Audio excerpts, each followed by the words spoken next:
The Jets get blown out by the Buffalo Bills in Week 17, 40-14. This is the Gangs All Here postgame live show. I'm the host, Ryan Sampson. He's my guy, Frankie Vittorini from U Stadium. We're here to break down and react to that absolute slop fest of a game that we just watched in Buffalo for the New York Jets. This season cannot end soon enough. Before I get to anything else, Frankie, how you doing, bud?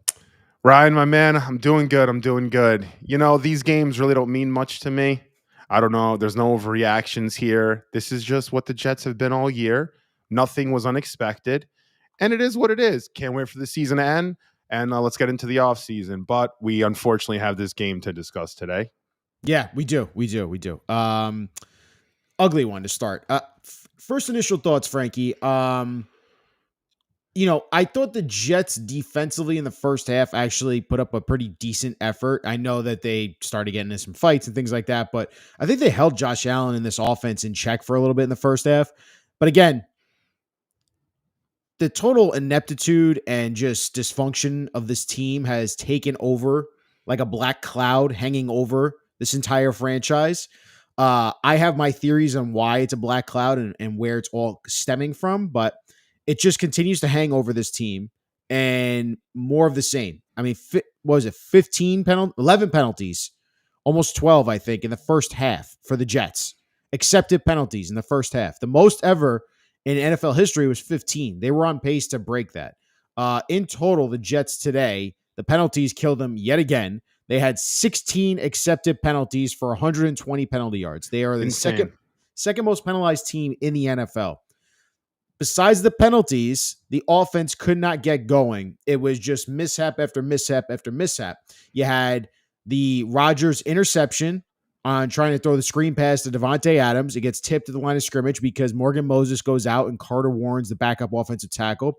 He sets up an irregular pass block instead of setting up for a screen pass as a blocking technique. He stands up. Rodgers hits him in the head. It gets tipped for an interception. Then you had the safety, and then you had the 4 downs. All consecutive drives. It just one in front of the other. The Jets continue to pile up the mistakes. And that's what happened. And it got away from them in the second half. The game just got completely away from them. Rodgers couldn't have any time to throw. The offensive line, they had 2 backup offensive tackles in Carter Warren at right tackle, Max Mitchell, left tackle, woof, gave him that safety. Didn't even touch Espinosa on that safety. And right now, Rodgers is stuck at 498 touchdowns. He doesn't do anything today. He throws 2 interceptions. The second one was brutal. That just looked like old man Rodgers right there trying to make something happen. And Frankie, this season, like I said from the beginning of the show, can't end soon enough, man. Yeah, right. This team is just proving over and over again that they are really not ready to be competitive whatsoever. Obviously, with a new head coach, which we will have a new head coach next year, things could change. But the way this team is currently constructed and the way that they play football on a weekly basis, it's embarrassing. It just is. It's completely embarrassing. It's not well done in any way. There's nothing out there that I look at that I'm like, that was good. Oh, that was a great play. Oh, good job on that, coverage. Oh, nice throw there. Oh, great opening on that block, man. Good job, Brees, reading that. How many times have we said that this year? How many? You're talking over the course of a season, how many plays there are. What do you got? 40 plays on offense, 40 on defense. We got almost 100 total snaps a game on either side. You got 1,700, 2,000 snaps throughout a season. I can't think of 10 plays where I'm like, good job. This is really bad.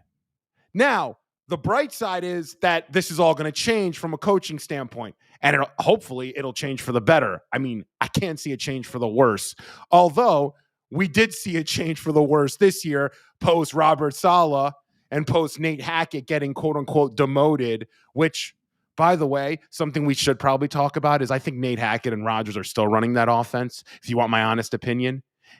I do. You saw Nate Hackett in the press box, right? You saw him talking. You saw him all locked in. Maybe Nate's still calling the plays. Maybe Rodgers is overriding what Downing wants to do. And you see it because they can't score again in the first half. This Aaron Rodgers offense is outdated. It is I'm going to target my number one option until they're open. And then I'm going to try to just buy some time. I don't know how I will, but I'll figure it out. Well, 41-year-old old man Rodgers, it's over. And I'm sure most Jet fans, or maybe not most anymore, but many of us appreciate your services. We were sold a bill of goods. Unfortunately, the Achilles derailed this entire experiment, and it's time to move on. So as much as I thought this Rodgers thing could have turned out to be potentially a Super Bowl team, it wasn't. And we were sort of hoodwinked. And I'm not sure if it was because of the Achilles or because of it was just the way it was going to go with Rodgers, and not only what he can't do anymore on the field, but his leadership off the field, I think is starting to play into it. I know you wanted to get into that Yeboah play. I actually missed his reaction when it happened, but to kind of wrap this whole thing up, it's over. The season has been over. This Aaron Rodgers experiment needs to be over. Let's move on. Let's bring in a new head coach, a new offensive coordinator, a new GM, a new defensive coordinator, and let's see what we can do in 2025.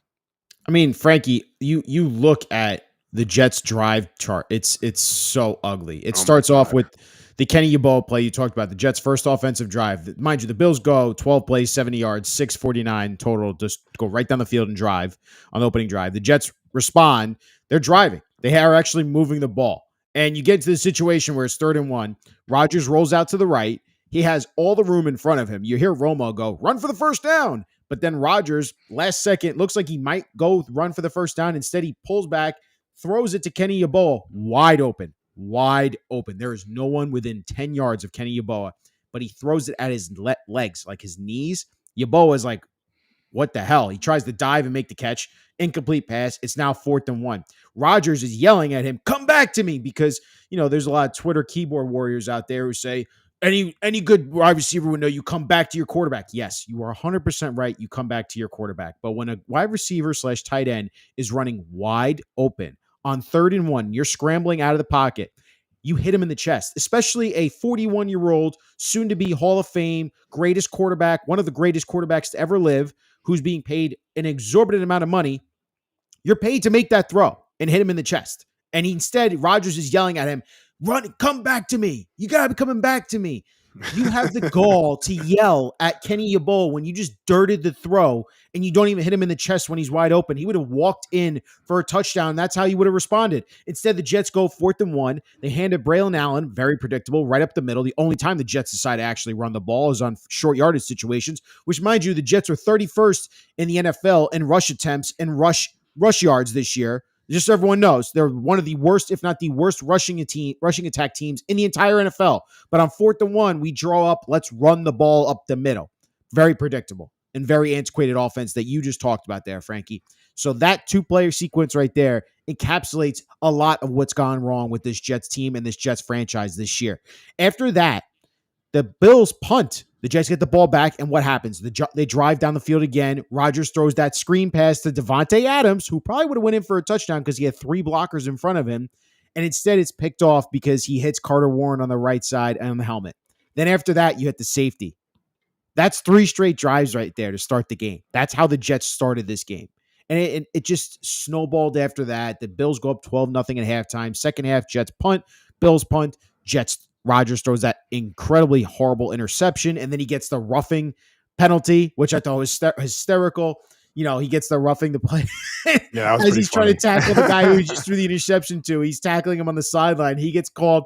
The ref is making fun of him, and he's laughing, trying to say, I'm calling a penalty on Aaron Rodgers for, what was it? What's the official verbiage there? It's not roughing the passer. It's unsportsmanlike conduct.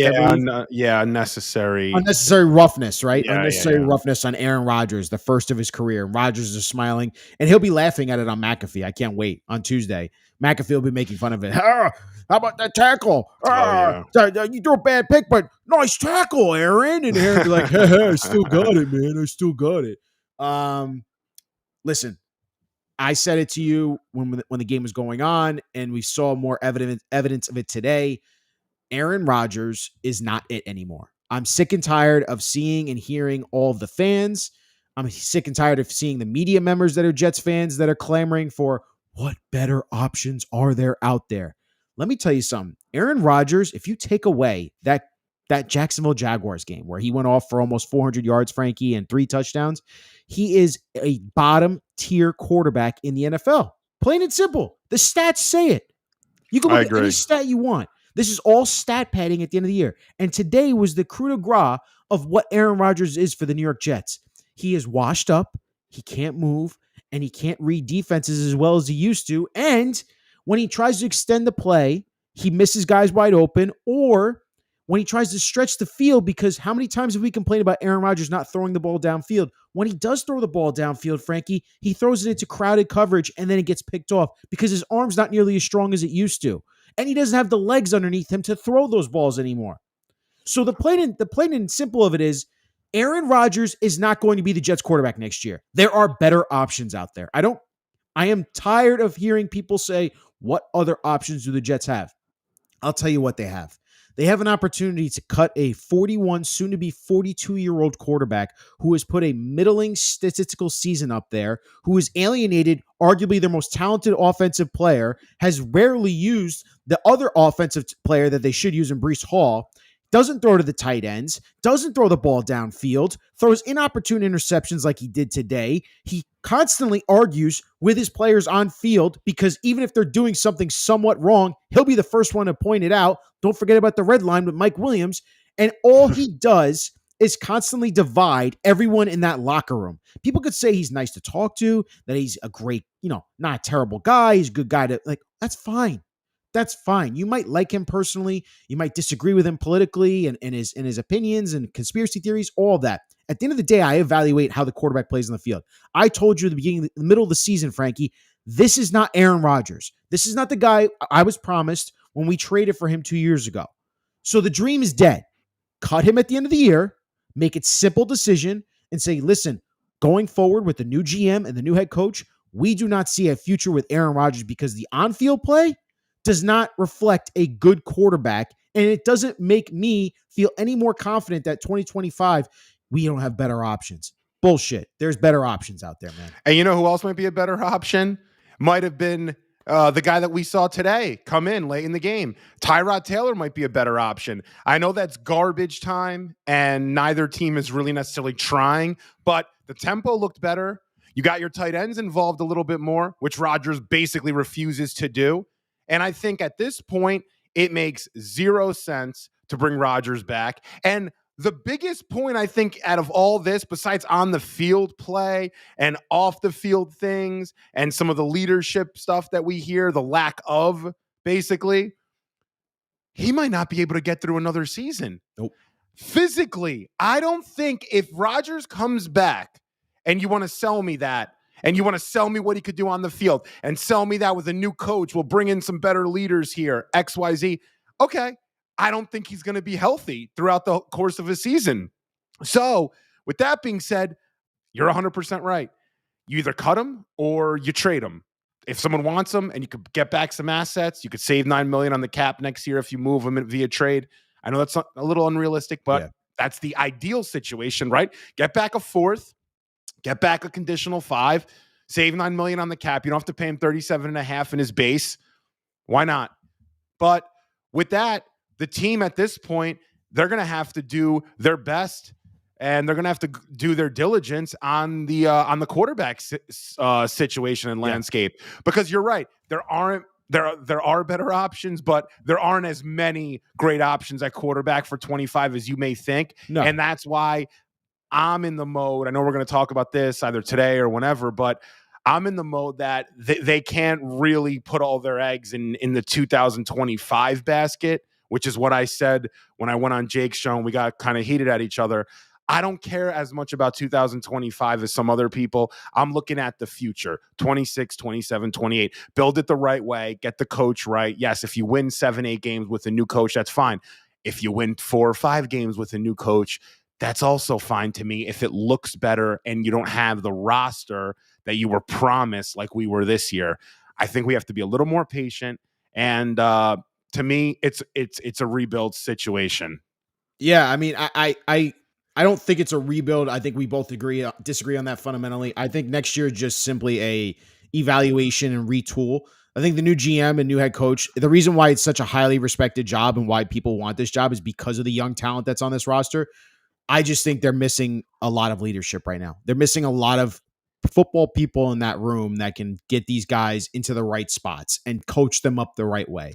I think this franchise has desperately lacked that leadership and football minds for a while. I think Robert Saleh was a little immature, and I think he's too much of a energetic, like rah-rah type guy and wasn't as much of a football X's and O's hardcore.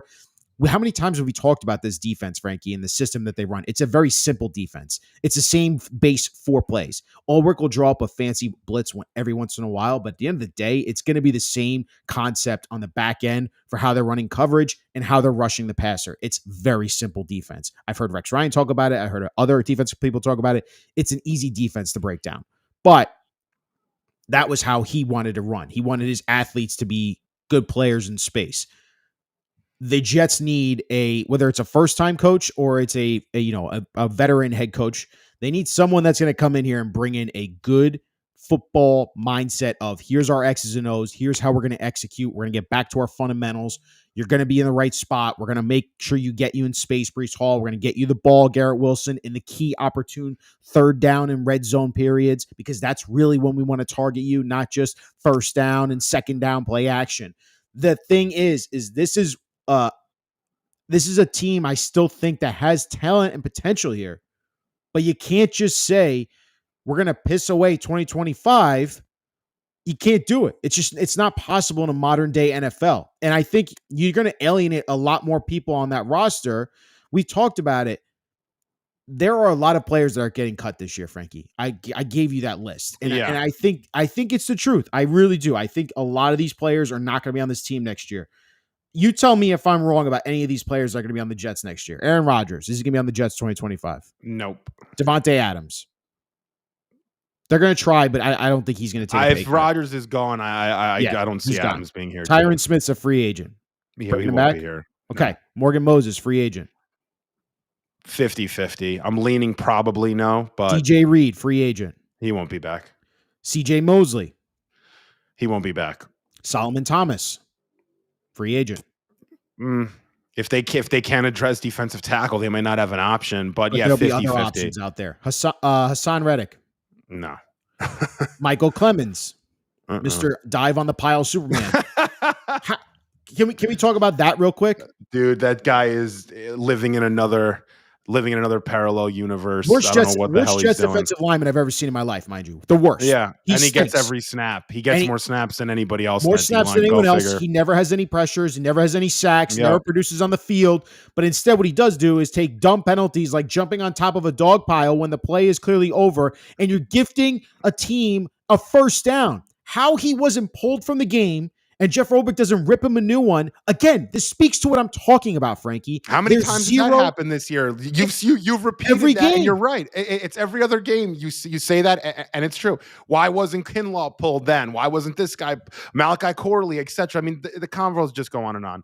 But finish. But listen, that's right there. And I Tom, how Rucker, you brought up Rucker. Yeah. Sorry, Javon Kinlaw, free agent. Mind you, he's going to have a $7 million cap hit for being a free agent next year. Thanks, Joe Douglas, for that one. Max Mitchell, gone. Alan Lazard, you can cut him after 2 years now. Gone. Jeremy Ruckert, gone. Tyler Conklin, free agent. That's 50-50. I'm leaning they might bring him back. Out of that list you sent me, that's the one player. Him and Max Mitchell, just because Max Mitchell gives you depth. But still, it's not a sure thing. Those guys aren't good. You've seen them. Xavier Gibson. I don't think so. Chuck Clark. No. Tony Adams. 50-50. Okay, this was me just preliminary. No, looking I at the agree. roster. That's alarming. What? Those players have given you a lot there? of. Those players have given you a crap load of snaps this year. I completely agree. So that's why. That's what I'm saying to you though. Like, this is going to be a different roster when you look at it next year. But Ryan, I understand the word rebuild can be taken a bunch of different ways. And I like this comment, by the way. I know we were going to go to it, but rebuilding to me is what the Jets are in right now. We are going into a rebuild. Why? New head coach, new offensive coordinator, new defensive coordinator, maybe a new quarterback, and all those players that you just mentioned, 75% of which won't be on the team, that's a rebuild. You're rebuilding, and that's fine. I think I think me and you have a different definition of a rebuild. And maybe this is something we should talk out a little bit here. It's a retool, in my opinion. You're retooling because even though you said like 75% of that list I just said are all going to be gone, you're still going to have, like you said, a new head coach, a new GM, a new offensive coordinator, a new system implemented on defense, a new defensive coordinator. Like they're going to have a system in place on all sides. And it's going to be, I'm telling you, like they're going to say, we're going to focus. I think the new GM is going to be like, I'm going to focus and build around Garrett, Brees, Sauce, Jermaine, AVT, Olufashinu. Those are the guys. Titman. Can I ask you a question? What you just said is, and then we'll go to this question. Is that a good idea to you? Because I'm telling you, we can get into it after we answer this question. I'm starting to really think these players are overrated. And AVT, I think it's due to injury, so I don't blame him necessarily because I think he had all the talent. Jermaine Johnson's coming back from injury. Quinnen Williams, another no-show game. Granted, I know he's hurt. He has a hamstring issue. Hamstring injury. But Sauce did okay today. Brees Hall he got hurt today too. Yeah, Brees Hall did okay today. Garrett Brees Hall barely got the ball in the second half. Yeah, that's the quarterback. I'm saying, where's this talent, Rye? You think other teams don't have talent too? Other teams have CeeDee Lambs, Jamar Chases, AJ Browns. They who doesn't have those players? Tennessee Titans don't have a Garrett Wilson. They have Calvin Ridley though. I know he's not Garrett Wilson, but like, is it that? I mean, I'm not saying Garrett Wilson's not good. I love Garrett, but I think we're looking at this talent. It's not Randy Moss. It's not Adrian Peterson that we're looking at here. These aren't like perennial Hall of Fame caliber talents right now. We may have overrated them, and the coaching staff's given them has done them zero favors. No favors by the coaching staff. There's nothing we're doing on defense that's going to free any of these guys up, and especially on offense too. That's what I'm telling you. So I'm just saying, but like, it's not as talented as we all thought. I disagree. Again, we can disagree on this. We can get into it. Everyone has different evaluations of this roster. I think majority, if not 90 to 95% of the people think there's talent on this roster. I just think, again, you're talking about the worst coaching staff in the history of football, I would argue, on this team. One of them, yeah. It's one of them. And there's zero leadership to what Tom is asking. Can you get good leadership with Woody Johnson messing with things? That's a great question. Woody Johnson ruined the leadership factor here. Robert Saleh was the de facto leader. Let's be real. He was running the ship. Joe Douglas was the leader as well. When you can both of them in the middle of a season, right? That's what you're going to get now. This is the product of that Woody Johnson firing. But Woody Johnson now is in the mindset of tear it all down and in the leadership form and restart from the beginning with the head coach and the GM. So something that should have happened probably in the offseason. You've talked about this. You've addressed this multiple times, Frankie. You've said Woody Johnson didn't want to bring Robert Saleh back. They wanted to get a new head coach in here. He was already sour, apparently, on Joe Douglas. And you've seen the athletic report from Diana Rossini. Joe Douglas wasn't allowed to make all the moves that he wanted to, and he was forced to make moves that he didn't really want to as well. At the end of the day, Woody Johnson's going to let the new GM and the new head coach run the ship. He has always done that. Like, that's what people and the fans need to understand. If you're hired as the GM and head coach, you're going to get a run here of 3 years to say, I'm giving you full keys to the kingdom. Make whatever moves you want. Make whatever signings and trades and draft picks. They're all your call. But you have to live with them at the end of 3 years because I'm going to evaluate you in 3 years. And if we're not any better and we're worse off, then he's going to meddle. And then he's going to mess with things. Question for you. Yeah. Is 3 years enough? That's my question, because I'm starting to think that when you bring in a new head coach, when you bring in a new GM, giving them only 3 years, they may start pushing different things to try to win sooner than you're ready to. You may put in a quarterback earlier than they're ready to. You may start doing things that are not really conducive to a long-term winning plan. And I think a lot of bad teams do that too often, where what Jets I call the worst team over the last decade because of that, Frankie. Trying to microwave success. Yes. It takes time. We have a Bills fan in the house. I'm not shouting you guys out. Congratulations, by the way, on the 2 seed. But the Bills Drafted Josh Allen in 2017. That year, Brandon Beane, it was his first year as a GM in Buffalo. He ends up trading Ronald Darby. He ends up trading Sammy Watkins. He trades Marcel Darius and Reggie Ragland. Trades them, moves up in the draft from 12 to 7 to draft Josh Allen. And you got 17, 18, 19, 20, 21, 22, 23, 24, almost 10 years later, 8 years later, they're competing. They're competing for a potential Super Bowl. My point is, it takes time. If you pull the plug on people so soon, you may not see the fruits of their labor. You may not. I think Joe Douglas, not to get into this, but I think he had some good things going on. 6 years, though, Frankie. Yeah, he was getting a little bit on borrowed time at a point. But, right. 6 years. Right, but the talent that we all talk about, that's on his watch. Right. And I think the and coaches you're ready to cut bait favors. after 3 years with these guys. That's what's crazy to me.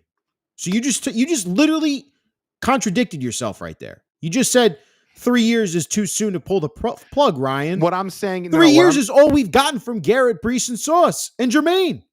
Ryan, but we have players on this roster that Joe's brought in that don't even play. Braylon Allen doesn't play. Malachi Corley doesn't play. Whose fault is that? Finally found Whose Damian fault Sherwood is that? to play I this know. year. This is That's supposed to be the back and coach's forth thing. fault. Whose fault is that?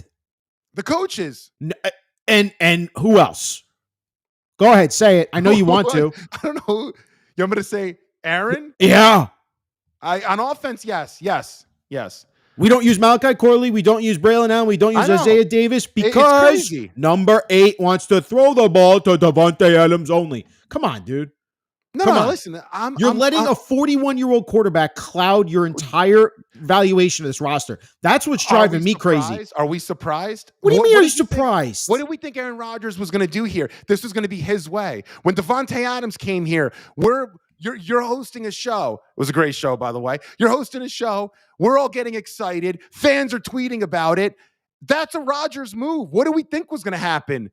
So Davante Adams is on pace to have over 170 targets on a 17-game pace with the Jets. Not only with the Jets. I'm saying if you pace it out, that would have been the second most last year. 177 targets. So why are you letting that affect your how the Jets are using Braylon Allen? And why are you I don't understand where you're going with that. What I'm trying to say overall is this. If you built this the right way after the Zach Wilson saga happened and you didn't force it with an Aaron Rodgers, again, you started, all right, Zach Wilson came in. We started him year 1. Why? To win. Again, this microwaving success. That roster was not ready to win. When that roster and everything imploded for the most part and Zach failed here, you go and get Aaron. Again, shortcuts. Trying to microwave success. There's an art to kind of letting things happen organically. We're trying to pile things on. We're trying to put Band-Aids on everything, and it's all off now. My point is, Joe Douglas knows how to evaluate talent. And if you just let things happen organically, and he's at fault for some of that too, don't get me wrong. Of course he is. He's at fault for a lot of things. The whole defensive line that he gutted talent-wise? I mean, listen, right. Drafting Malachi Corley over Brian Thomas. People are talking about what the hell was JFM if he stayed here this year? You think JFM would make a difference this year? Quentin Jefferson, you let him go. John Franklin Myers, you completely gutted the entire defensive line. What are you talking about? What would have happened this year differently? Who drafted Michael Clemens, dude? I'm saying who drafted Michael Clemens? Hang on, who drafted Michael Clemens? My boy, Joe Douglas. Yes. The worst defensive lineman I've ever seen in football. He's one of the worst I've seen recently. I agree. What are we doing? What I don't agree with, there are a lot more things happening at the top. There are a lot more things than you pointing at one player here, one player there. It's a philosophy, which is where I was going, where they don't have enough time. They're trying every 6 years. Why are you still hanging on to Joe Douglas? All right, 6 years. Maybe he needed a few more. How long? You're out of your mind. You're out of your mind. How long has Mickey Loomis been there? I'm just saying. Listen, I'm not saying you had to have Joe Douglas here for more time. What I'm saying is people come in here and they're underneath the gun. And by the way, Joe Douglas hasn't really been in control for a year and change now. You heard what Woody Johnson's been doing. He's just kind of been sitting there while Woody Johnson. So Woody Johnson forced him to draft Malachi Corley? I don't know. What do you mean you don't know? I No, don't know. that's Do you know? 100%. You 100% know who drafted him The report is they liked him. He was their 4th receiver on the board. I got over it. Brian Thomas, who looks like a stud. There are also reports that he was forced to draft Zach Wilson when he wasn't a big fan. Him and Salah. And who else? Who else were they going to take, Frankie? Like, come on, man. Where are you seeing these reports? What are you talking about? There's been reports. Where? There's reports online. I could send them to you. I remember. Yeah. I don't believe when those. It happened. No, Joe Douglas was the biggest Zach Wilson fan, man. He loved him. That's I know for a fact. True. Yes, it is. Yes, it is. He loved him. Like, what is there to be said? What is there to be said though if the quarterback is not in a position to win or to develop somewhere? Maybe you go another direction. Maybe you take Penei Sewell and you kind of let things happen with the number 2 overall pick. You can. I mean, it's not crazy, dude. No, Frankie, no. I'm just saying there's they ways to build on purpose to get a quarterback that year. They tanked on purpose to get a quarterback that year. Yeah, and they ruined their own tank. They ruined their own tank for starting Zach year 1. They shouldn't have started him. I agree with that. They should have got a backup quarterback, and that's where they effed up royally. That's where they effed up. Like, come on, man. Like, letting Mike White, it should have. There's so many different ways. And mind you, this is on both Joe Douglas and Robert Saleh, why they're in this current situation. That's who they have to blame. I'm sick and tired of the owner. The owner meddled at the end because he saw the Band-Aids and microwaves that you were talking about. Yeah, but right, where does that philosophy come from? Is my point, and is what the chat's been bringing up. A few people in the chat. Hang on, Woody left for 4 years and let his brother run the ship, and it got worse when he left. Let's be real, it got worse. The team was the worst in the NFL when he was gone, and then he comes back. The uniforms stink. The roster's the worst it's ever been. So yeah, he's like, all right, let's go get a quarterback now. And they go and draft Zach Wilson, who every other draft evaluator was high on. Zach was number 2. There was no answer there at quarterback, clearly. And it's the same thing that's going on with this draft class probably too.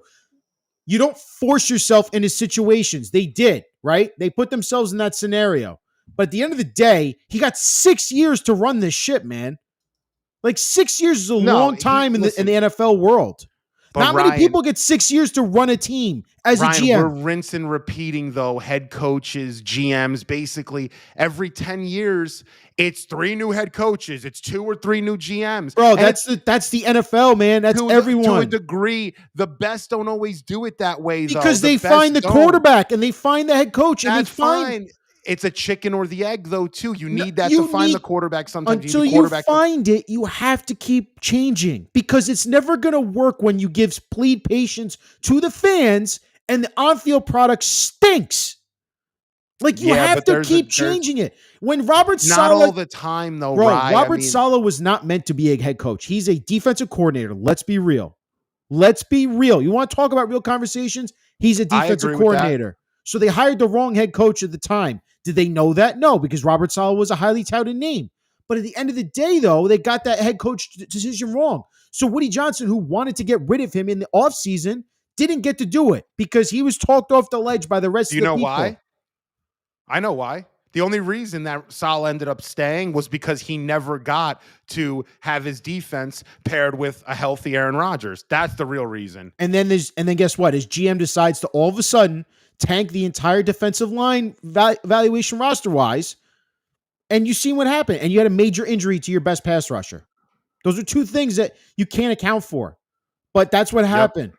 So, again, it's a combination of it all, Frankie. The talent isn't good on the defensive side of the ball anymore. Like, it's not. They need to invest a lot in that defense again. On the offensive side, though, I would argue with you till I'm blue in the face. They have pieces there on offense.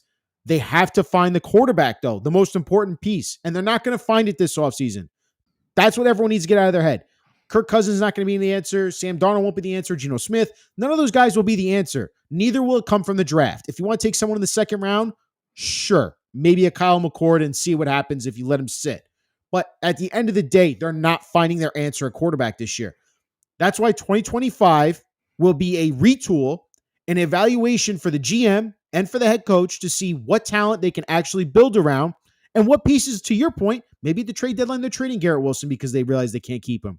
Maybe they're trading a Breece Hall because they know they can't sign him to an extension. and they can't win with him. And then 2026, which is going to be one of the most legendary quarterback classes in recent memory, is going to be the one you go all in on. That's how I would approach it if I were a GM interviewing for this job. This is a two-year job for me to evaluate this roster. I need 1 year to see what 2025 is to evaluate. And if my coach that we get can somehow bring this team into the playoffs because there's some kind of talent on here, great. I will go all in on 2026 to go find us a quarterback, though. And that's my plan. Yeah, I agree with that. And I think what you just laid out is somewhat part of my definition of rebuilding. I really do. I don't think you necessarily tank next season, but I think to what you were saying, you do an audit. You do look at every single position on the roster, and you see where you have players that actually are part of your plan and your philosophy for the future of the New York Jets. And the biggest thing there is putting together an actual plan, having a North Star, having a philosophy, a vision for the New York Jets. And to me, at the end of the day, it's about winning a Super Bowl.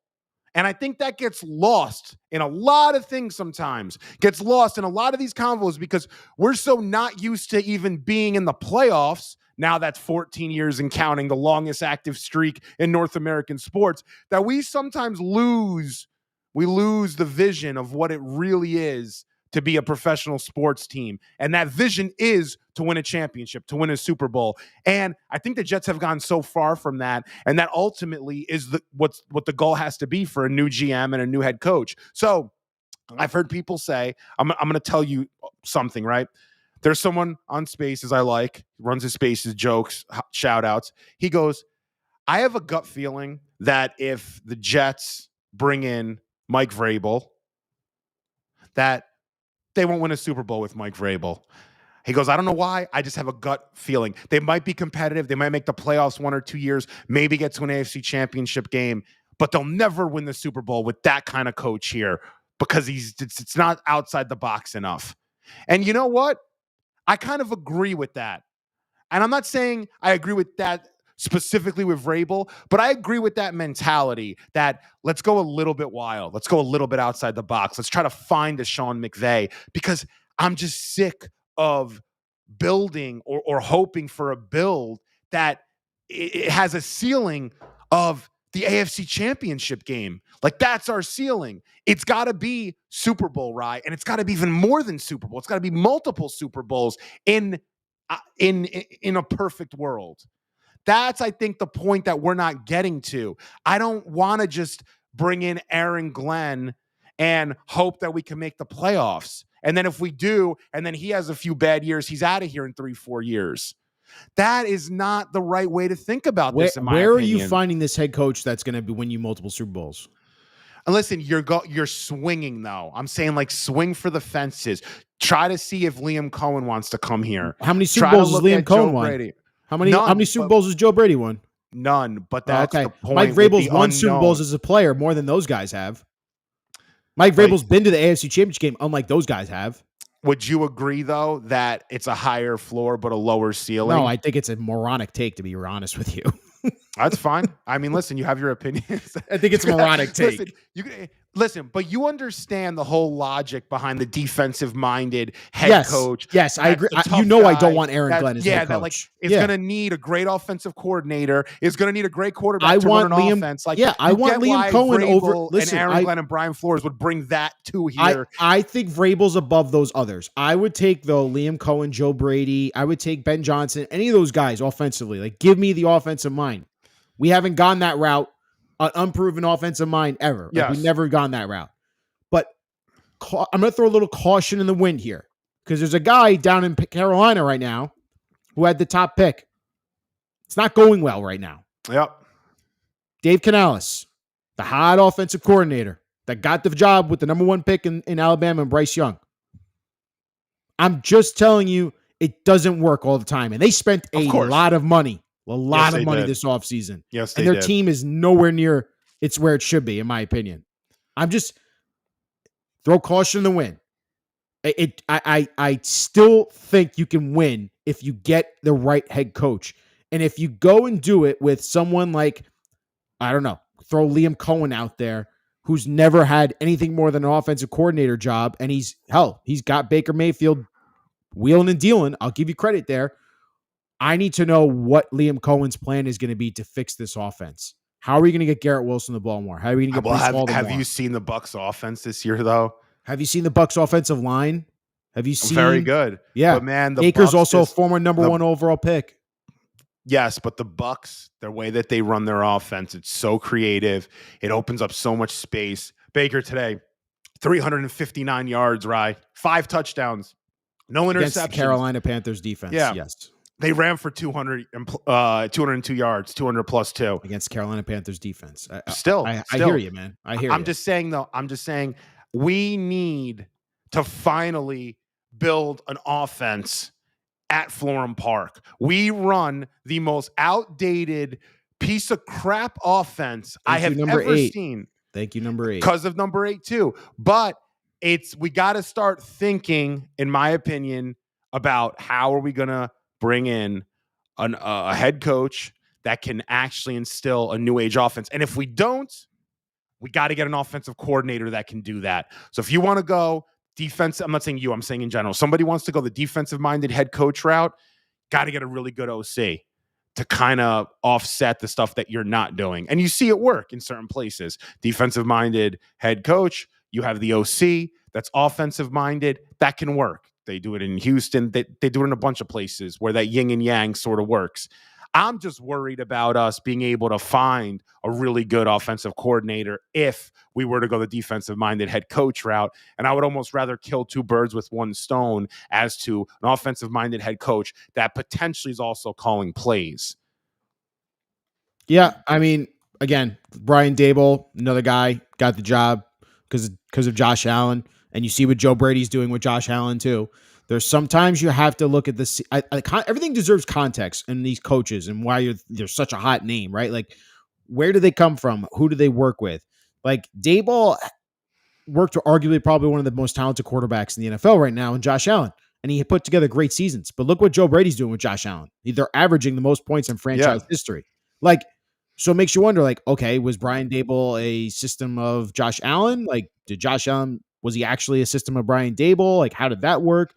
Because there's really question marks about Brian Daboll now. And like, he's most likely out of a job at the end of the year. You know, like the hot offensive coordinator route can blow up in your face too. Like absolutely. There's no certainty about any of these guys, Frankie. That's what I'm trying to say to you.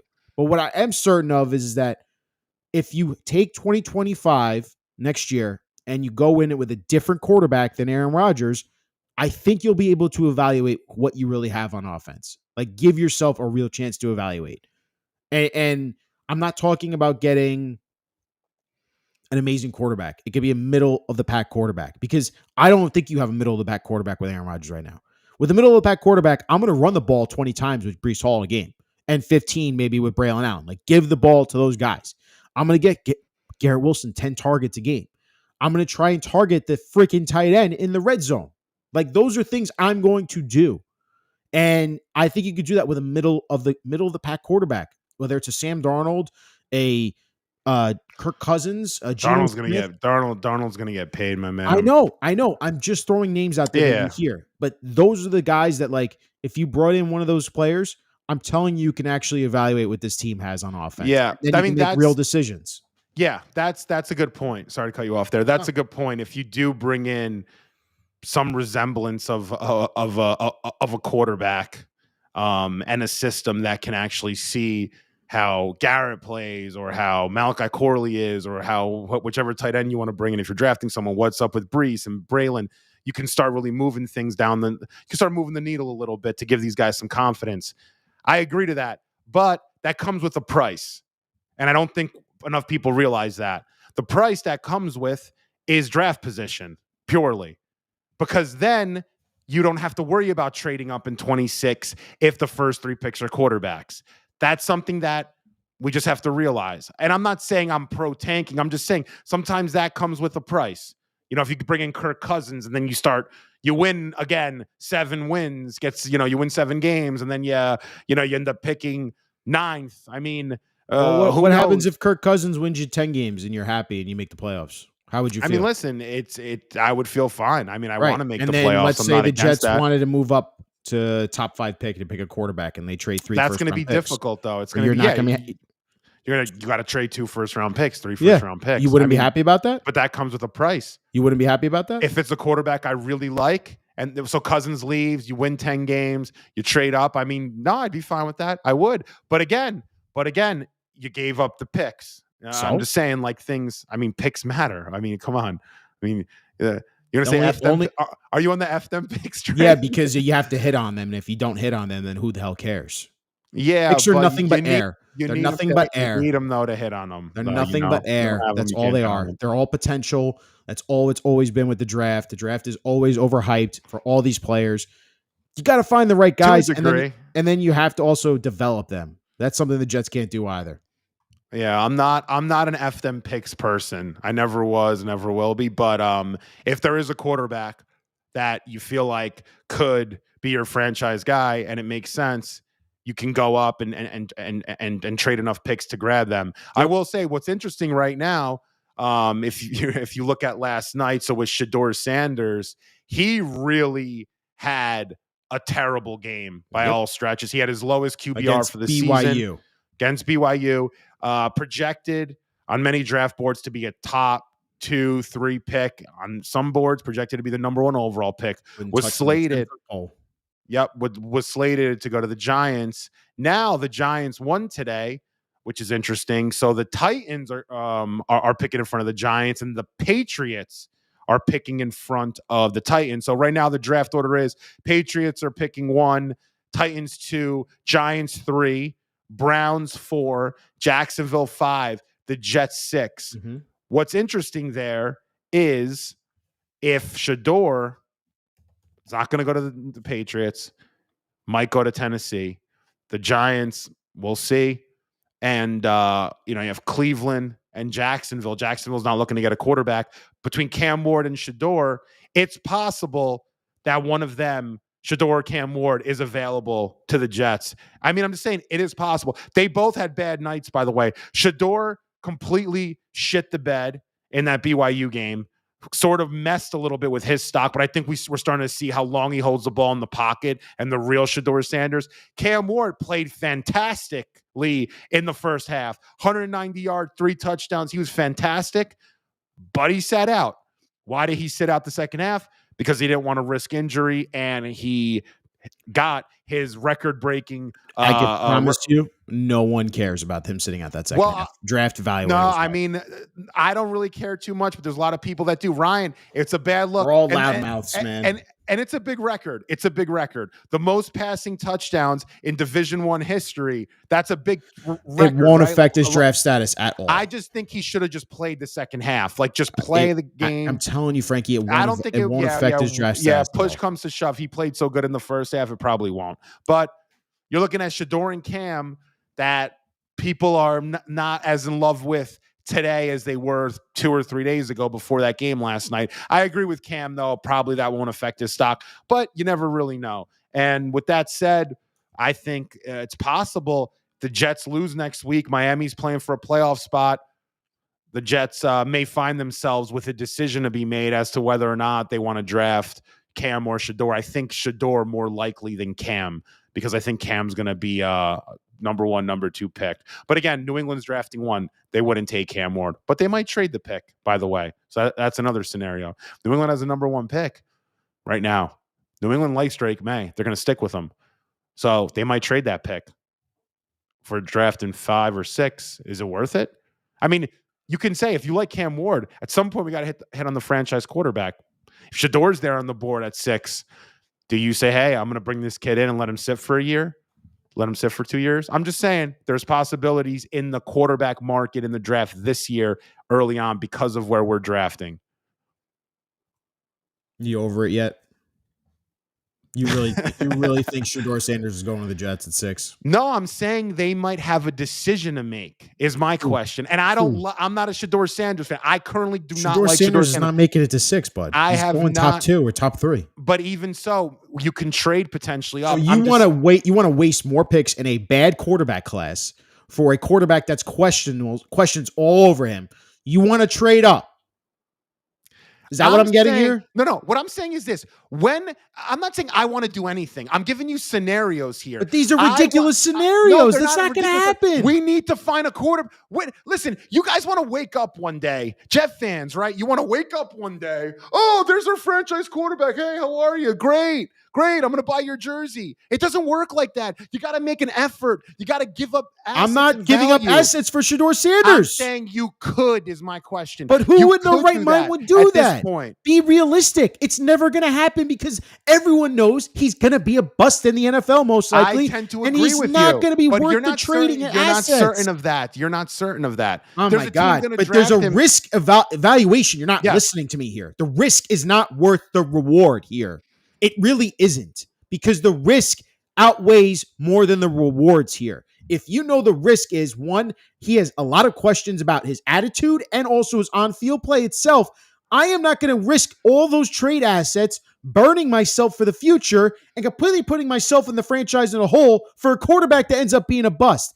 It's not worth it, Frankie. I agree. Listen, I agree with you there. I'm just saying, at this point, based on last night, Ryan, Vegas Raiders will trade up for him no matter what. And it's possible they might even trade up with us for him if he ends up dropping. That's fine. I want the picks. I'm just there saying, because this quarterback, this class stinks. Load up for next year. Yeah, get into the next year. Shedor's stock really. I don't know how much it'll affect his draft position. It might affect it a spot or two. But like you just said, if the Raiders want Shedeur, it might be more attainable now too. But what I'm saying is the Jets have a decision to make, and if they wanna try to get a quarterback, there's room even this year to look at the prospect there. But I'm not on the Shedeur train. I'm with you. I wouldn't do that. But we also can't sit here and be completely certain in our analysis of players. If you bring in Shedeur and you let him sit for a few years, he matures.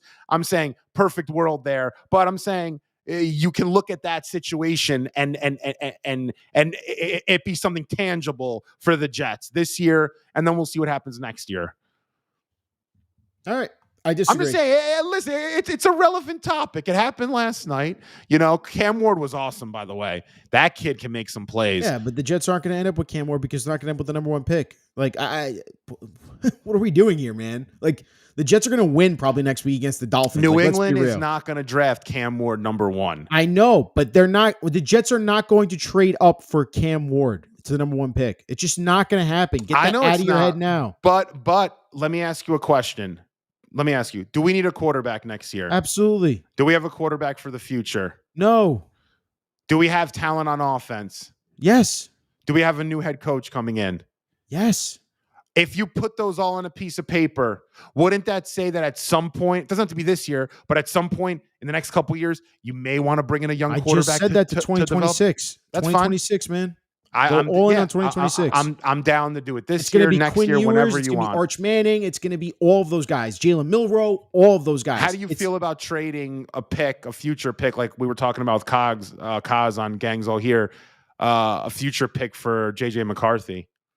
If that's where they want to go that route, I'd actually be more inclined with that because I still think that is better than the Shedeur route.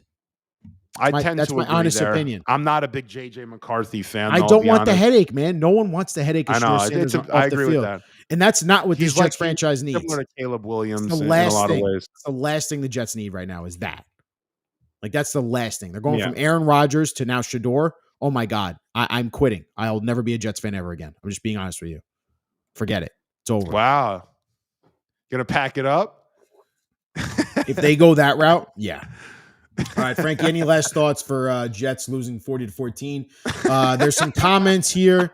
Rodgers, he talked about post-game, nothing really much there from him.